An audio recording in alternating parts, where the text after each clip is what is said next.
20 किलोमीटरसाठी टनाला 57 रुपये जादा। लहरी हवामान आणि बदलत्या वातावरणामुळे ऊसाचे उत्पादन यंदाही घटण्याची भीती आहे। कारखान्याची गाळप क्षमता वाढली असून कार्यक्षेत्रातील सर्व ऊस गाळपासाठी वाहतूक यंत्रणा वाढवली आहे।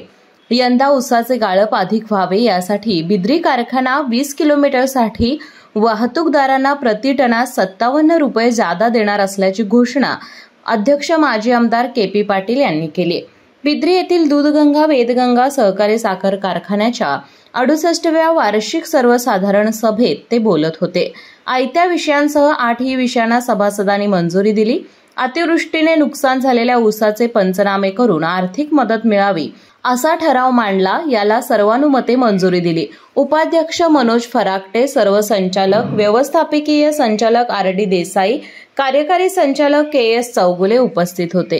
कार्यकारी संचालक के.एस. चौगुले यांनी विषय पत्रिकेचं वाचन केलं। उपाध्यक्ष मनोज फराकटे यांनी आभार मानले। केके न्यूज साठी कागल प्रतिनिधी ओमकार पोतदार। बाबा, आज येताना बासुंदी घेऊन या ना। अगं, कालच आपण आईचा वाढदिवस होता म्हणून आणली होती ना।